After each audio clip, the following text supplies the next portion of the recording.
Coming up on Hashtag That, we're back after break and here to update you on all of the entertainment news we've missed. From the Grammys to the Super Bowl and the latest Quinnipiac events, we are your source for your Quinnipiac entertainment news.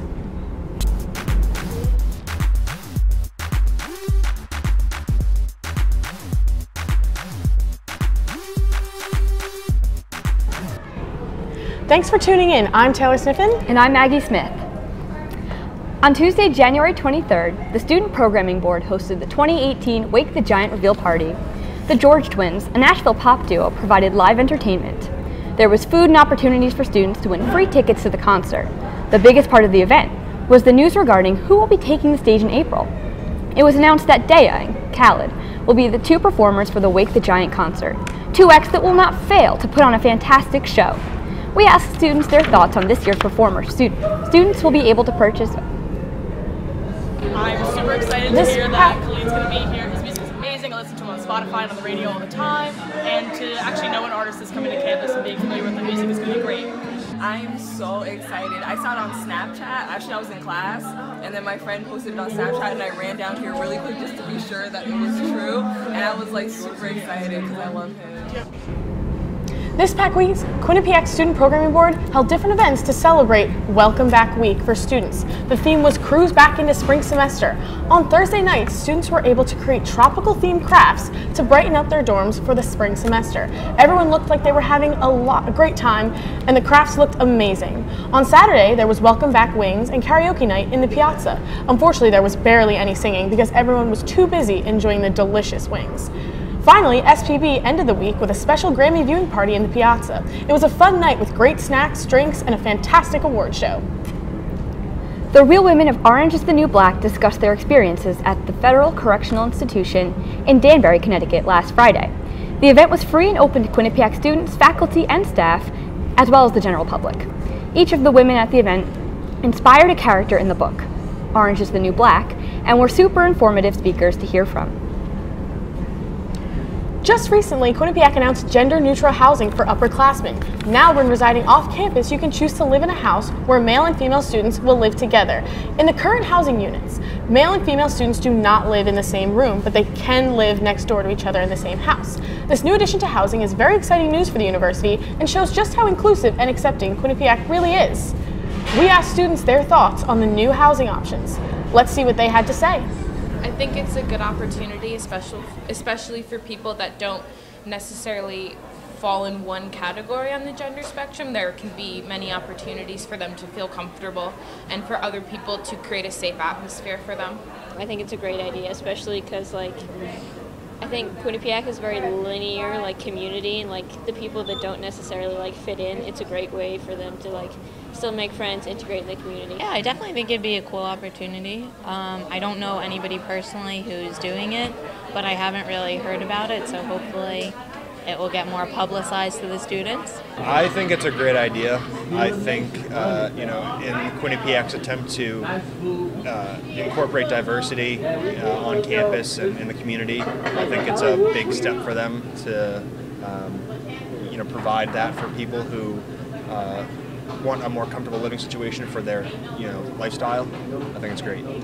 I hope Quinnipiac can continue doing stuff like this in the future, just keep taking a few steps forward. When we come back, Alex Taglieri has the top 5 dogs of the week. And Paige Meyer is bringing us a Grammy fashion recap. You don't want to miss it. Stick around.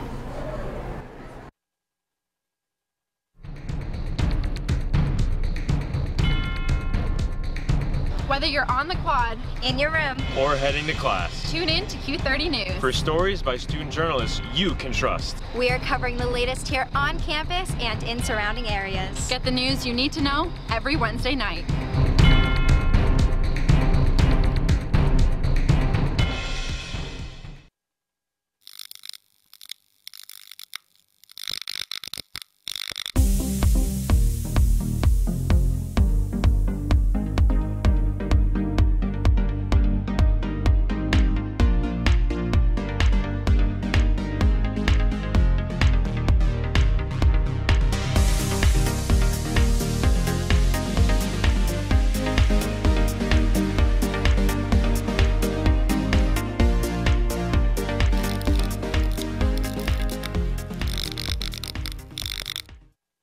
Coming up on #that, we talk about some fun events around Quinnipiac's campus.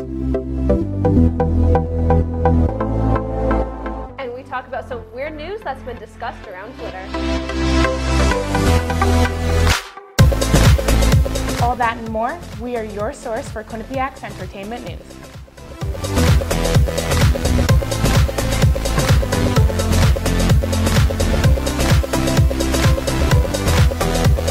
Hello, and tonight on Sandwich News, we will determine what makes a good sandwich and a bad sandwich. First, the standard sandwich. Uninspired, and frankly, a little gross. But we have here a Ray and Mike sandwich, the Cadillac of sandwiches. And if you want one, well, come on down to Ray and Mike's at 3030 Whitney Ave, Hamden, Connecticut. Open every day from 6 a.m. to 10 p.m. QCash is accepted. now that's a sandwich. Thanks for sticking with us. In preparation for the Doggy Bowl coming up this weekend, Alex Taglieri gives us her rundown of the top 5 dogs of the week. Let's check it out. Thanks, guys. It's almost time for the biggest sporting event of the year, the Puppy Bowl. Team Ruff will try to defend its title as it competes against Team Fluff for the Lombardi Trophy. Every dog was rescued from shelters after last year's natural disasters in Houston, Puerto Rico, and Florida, and they are all up for adoption. With dozens of dogs set to compete on Sunday, I've broken it down to my top 5 dogs that I think will make a difference on the field this year. Coming in at number 5 is Ryder, a Siberian Husky and Alaskan Malamute mix. At 24 weeks, Ryder is much bigger than many of his competitors, and I think he will use that size to his advantage to win games of tug-of-war with the toys on the field. Huskies are very athletic dogs, and I think Ryder will have no problem keeping his energy up throughout the game. At number 4 is my literal underdog pick, Carlo the Pug. Pugs are typically known for being couch potatoes, but if there's food in the end zone to motivate him, I think that Carlo will be unstoppable. He is also cross-eyed, which means that he could see in pretty much all directions, giving him the best view of the field.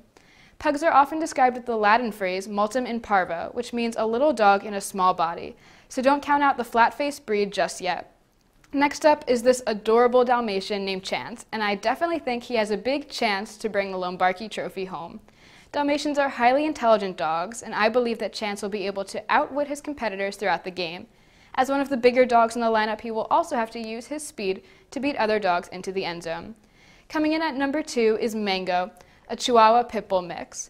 While there are plenty of Chihuahua mixes competing this year, from Pomeranians to Spaniels, Mango's Pit Bull pedigree makes for the perfect combination of speed and athleticism. Don't be fooled by her adorable face and cuddly fluff. Mango is sure to be a force on the field. And at number 1 is Savannah, a Bull Terrier Pit Bull mix that just might be the most muscular puppy I have ever seen. Between her huge ears and muscular build, this dog is the perfect competitor and my early pick for Puppy Bowl MVP. The other puppies might want to watch out when Savannah has an eye on a toy because I would not want to get in her way. Be sure to tune into Animal Planet this Sunday at 2 p.m. to see how my picks perform at the big game. That's all for my top 5 dogs of the week. Now back to Maggie and Taylor at the desk. There's always a lot going on in the Twitter world. Cullen Ronan is in the studio with this week's trending topics. Cullen? Hey guys, Cullen Ronan here. Twitter that you may have missed this week. Kicking it off in Philadelphia, the WWE held their annual Royal Rumble pay-per-view event in the Wells Fargo Center, and the company had some surprises hidden up their sleeves. The biggest shock of the night came at the hands of Ronda Rousey. The UFC legend and part-time actress made her World Wrestling debut on Sunday to a thundering applause. The 30-year-old is speculated to make her in-ring debut at WrestleMania, teaming in a tag team match alongside fellow megastar Dwayne "The Rock" Johnson. We've seen Brock Lesnar succeed in both the cage and the ring, but we've also seen CM Punk try and do the same with a lot less success. Which side will Ronda Rousey fall on remains to be seen, but is certainly going to be an exciting journey nonetheless. The Grammys. We tune in every single year to see our favorite artists walk down the red carpet and hopefully bring home some shiny new awards. But not everyone treats the Grammys with the same amount of respect or prestige as others. We've seen it with Kanye in the past, but this year Lil Uzi Vert brought the weirdness to a whole new level, wearing a hoodie and Jinko jeans, the latter of which I haven't seen since the late 90s. Lil Uzi Vert gave one of the weirdest red carpet interviews in recent memory, seeming thoroughly unoppressed unimpressed with Juliana Rancic's questioning, despite even her best efforts. Although the interview was certainly short, we did happen to learn that Lil Uzi Vert loves shopping and eating Pop-Tarts. Despite the weirdness, it was certainly a goofy little bright spot for the event, and per usual, Twitter, of course, had some fun with it. And my final trending topic for you guys this week needs no introduction. Tide Pods. The most recent internet meme gone viral has people scratching their heads. Kids, and unfortunately some adults as well, have been eating the potentially toxic laundry detergent. Despite how dumb it sounds, it's been going around the internet for quite a while now, even making waves on the national headlines as stores have become to lock up the product for fear of its consumption. There have been a few fake viral press releases from Tide claiming that their pods will soon be taken off the shelves, and this of course would be detrimental because, I mean, who even uses traditional laundry detergent anymore anyway? Well, that's all I have for you guys this week. Back to you guys at the desk. The red carpet is always a sight to see before any awards show. The fashion at this year's Grammy was a mix of some very unique looks. Paige Myers has your 2018 fashion recap. This past Sunday, we wrapped up another great Grammy Awards show, and the fashion too did not disappoint. Some looks were perfect for the Grammys, while others took a bit of a whammy. One of my favorite looks of the night was Juliana Rancic. She always looks so classy working on the red carpet, but this time decided to go with more of a chic dress. The slit added the perfect edgy vibe, and that sleeve adds great detail to the look. This look made some of the celebs she was interviewing on the carpet look like, sure. Cardi B might be the new sensation, but her look was not loved as much as her music. She pulled up to the carpet in an all-white Ashley Studio dress with a long train. Personally, I felt it was giving off a very swan-like look. It's safe to say her outfit did not finesse as well as her performance. A sight to see was for sure one of my favorites, Ryan Seacrest, rocking his original blue floral blazer from his personal clothing line, and of course, a matching bow tie. Then again, he can rock any look. I did not Cara at all for Alessia Cara's casual look at the Grammys. As a young artist, I would kill to dress for the Grammys, and she just looks very, very relaxed. Come on, girl, step up your Grammy game.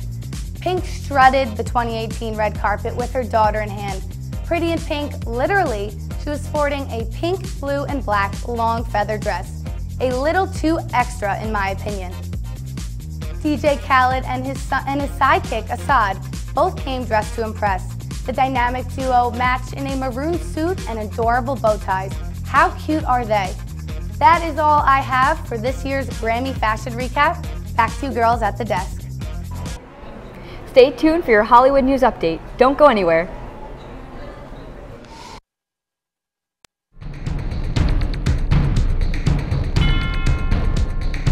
Whether you're on the quad, in your room, or heading to class, tune in to Q30 News. For stories by student journalists you can trust. We are covering the latest here on campus and in surrounding areas. Get the news you need to know every Wednesday night.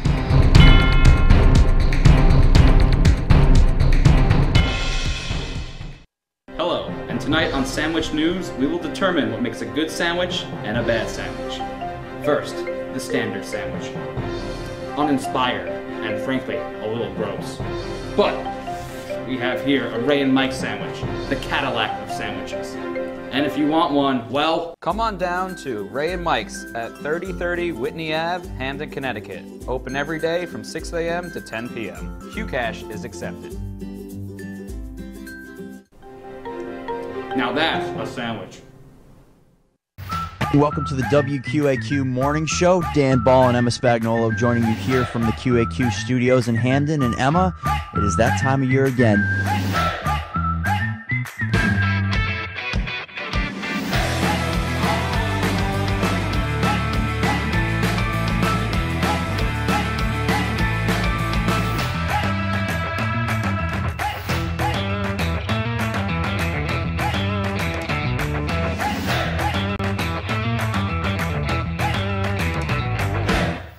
Coming up on #that, we talk about some fun events around Quinnipiac's campus. And we talk about some weird news that's been discussed around Twitter. All that and more, we are your source for Quinnipiac's entertainment news.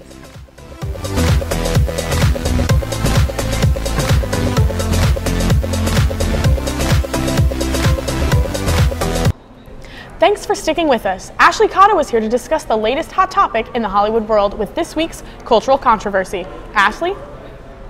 James Franco, Harvey Weinstein, Larry Nassar, and Aziz Ansari are just some of the names that have popped up recently in the news for allegations of sexual assault. Since October 2017, social media has populated the hashtag #MeToo, allowing victims of sexual assault to tell their story.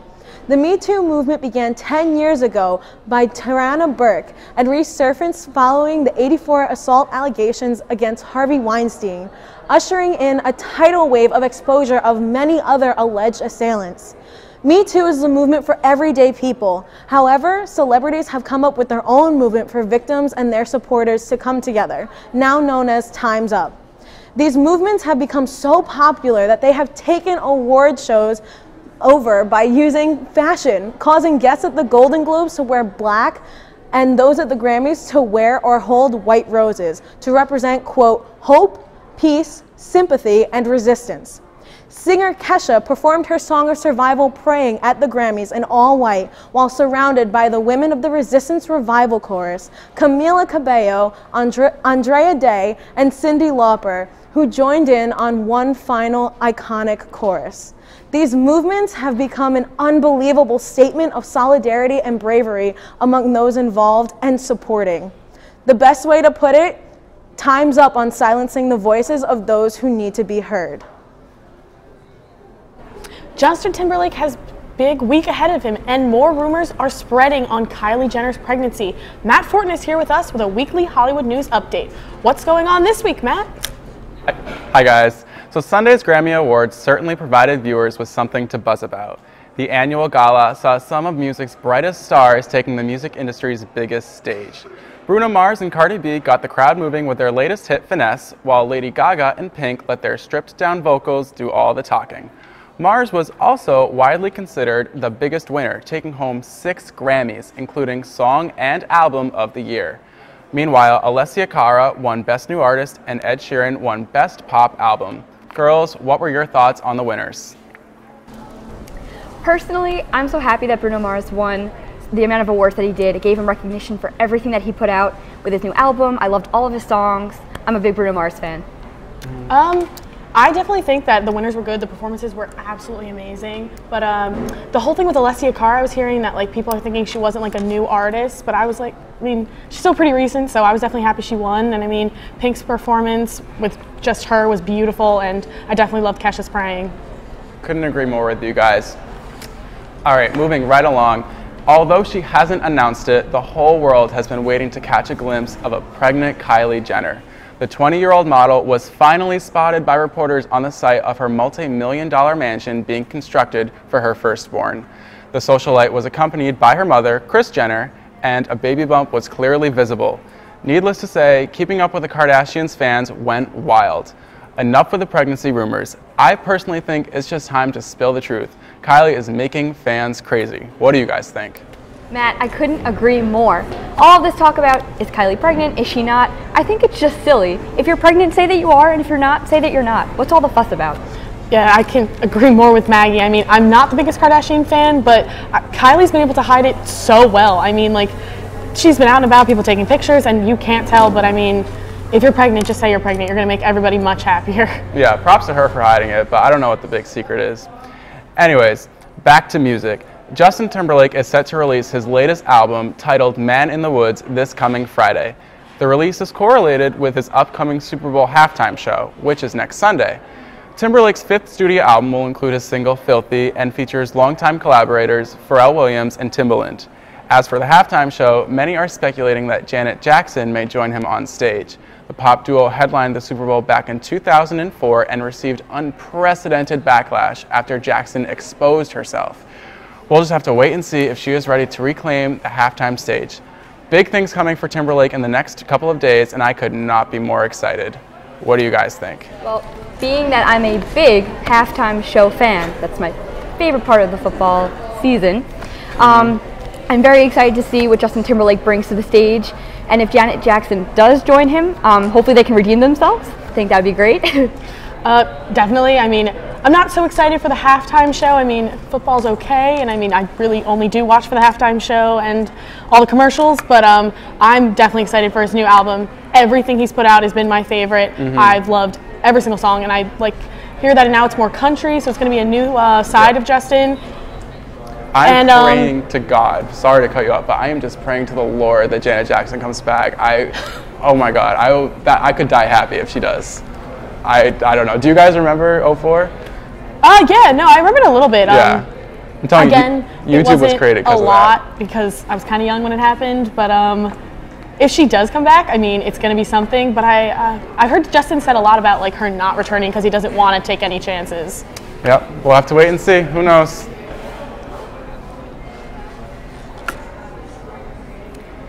One of Hashtag's very own went and auditioned for The Voice and took us along with the ride. Stay with us. Hello, and tonight on Sandwich News, we will determine what makes a good sandwich and a bad sandwich. First, the standard sandwich. Uninspired, and frankly, a little gross. But we have here a Ray and Mike sandwich, the Cadillac of sandwiches. And if you want one, well, come on down to Ray and Mike's at 3030 Whitney Ave, Hamden, Connecticut. Open every day from 6 a.m. to 10 p.m. QCash is accepted. now that's a sandwich. This is Sports Pause. Are you concerned with the 0-2 start for this team? Right here, top of the circle, again, rips it past the Jasper's goalie. What will breaking the record mean for the program himself? I mean, 138 wins. There's the tough shot. What a nice play by Mikey Dixon. He's good in transition. Just a really dynamic scorer he can create for himself. And now, Emma, it's time for the top 5 plays of the week. Coming up on #that, we talk about some fun events around Quinnipiac's campus. And we talk about some weird news that's been discussed around Twitter. All that and more, we are your source for Quinnipiac's entertainment news.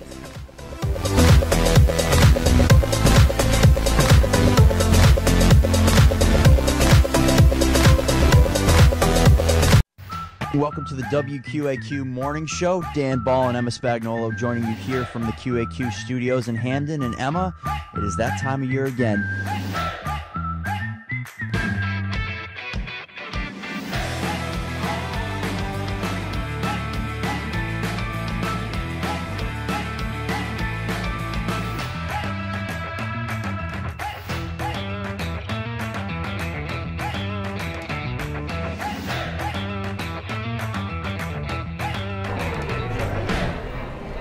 One of #'s very own attempted to audition for The Voice this weekend. Let's see how it went. Good morning, everybody. It is 3 o'clock in the morning right now, and I am getting ready for my Voice audition in Boston. I'm starting to see why no one would come with me because it's at 7 o'clock in the morning and we have to get up really early, but I'm gonna power through and we're gonna get on The Voice today, so let's go. Well, we were en route to Boston, doing well. We're in Hartford right now. We made it approximately 33 miles, and then my tire blew out, so don't really know what to do. On the shoulder, don't have AAA. It's 5 o'clock in the morning. Bye. Everyone, so I made it back to campus okay. AAA ended up coming because my dad called and they put on the spare tire right there. So doing a little pour. I went to 5 car dealerships to try to get a new rim and no one sells them anymore because I drive a Saab and they don't make Saabs anymore. So all 5 places told me to go to a junkyard to find the part that I need. So this morning we're gonna be going junkyarding. So let's go, everybody. This is the rim in question. As you can see, it's totally like screwed up right there. The guys at the dealership told me they'd never seen anything like it. At first I was a little upset. I was like, I have to go junkyarding, but you know what, it kind of sounds like fun. Like I'm gonna get some gloves, maybe like a hazmat suit, maybe make some mimosas, and it's like an event, junkyarding. It'll be fun. So Well, you guys, don't knock it till you try it. Junkyard had the rim. Now let's try to find someone to get this thing fixed. So you guys, I found some car place in New Haven to fix the car. The best part is it's only gonna cost me $400. So I'm off on foot now, try to get back to school, and tune in next year when I try to audition for The Voice again. We'll see if I actually get there.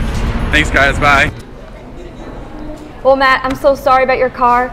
If you had gotten to the auditions, what song would you have sung?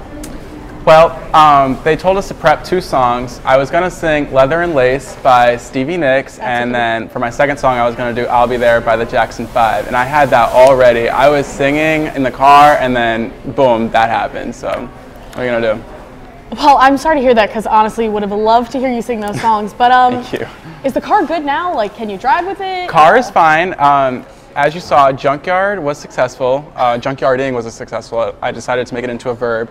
I just picked it up today, and it is better than ever, good as new. The Saab has been revived, so all can rest in peace tonight. Not rest in peace, like sleep easy tonight. That's the phrase I meant. Were you nervous going into it before the whole car thing happened? I think I had a healthy amount of nerves. I was feeling okay about it. You know, they always say, like, hope for the best, expect the worst. I was okay with not getting on, but I was just looking forward to having a fun day in Boston and just experiencing it. So, do you have a favorite judge? Were you like hoping to get picked by one of them? I think I would have to go with Alicia Keys. Like, she's so soulful and beautiful, and I love all her old songs, and like, I would just be so honored if she would ever pick me. So that would be the plan. So even though you didn't make it, do you think you're going to audition next year or try again? Yeah, for sure. You know what? I'm not too upset about it. I was mostly concerned about my car because I really need that. You know, another opportunity will present itself for me to try to audition again. So yeah, I'll definitely go back next year for sure. Awesome, thank you. All right, Maggie, I know Oscar nominations just came out, and I personally remember from the Golden Globes everyone being like so disbelief that there was not a singular female director in for the nominations, but this time around the director for Lady Bird is there, but Steven Spielberg isn't. So any opinions? Well, honestly, with the Time's Up movement, with Emma Watson and all of them, I am so happy that there's finally a female director who's being nominated. It was upsetting at the Golden Globes that there was no female director. However, taking out Steven Spielberg, I look up to him, I love him, so that's sad. It's a give and take kind of thing, but I'm excited to see what happens. And well, definitely. I mean, The Post was amazing, and it didn't get as many nominations as people thought it was going to get, but it's still nominated for a few. The other big thing is people are wondering if they're going to do the same for the Golden Globes, or if they're going to do the big fashion, or if they're going to have as heavy as a female push like the Golden Globes. Yeah, I mean, it's a great movement to have, especially with everything that's going on in Hollywood today. It's definitely great to take notice of everything and not to kind of just push it under the rug like it's not even happening. So it really depends on what angle they're going to go for, and if they want to fight again at this one. All right, final question for you. What picture do you think is going to win? I personally think 3 Billboards Outside of Missouri. How about you? It's a tough one. There's so many great films. I know Dunkirk was nominated for... Yes, very good. Harry Styles. Yeah. Do you have like a particular reason? Did you see Dunkirk? I'm a Harry Styles fan. Yes. Yeah. So, you know, if the movie wins, Harry Styles wins. And it's a win for me. And I definitely like 3 Billboards because obviously it did win the Golden Globes, but I think that the acting was amazing. It has definitely an awesome ensemble cast, and I mean, it has themes in it that are really prevalent now, so I'm hoping that wins. Oh yeah, me too. And so are you looking forward to seeing anyone in particular? Like famous people wise? Well, yeah, I mean, it's always a good time. Let's see. I don't know, how about you? I mean, I'm a Chris Hemsworth fan, so I know Thor's... Do you think Harry Styles will be at the Oscars? No, I think he's on tour, but... Well darn. That's all the time we have left today. Be sure to follow us on Twitter at Q30 Entertainment and check out our website, Q30.com. Thanks for watching. We'll see you next week.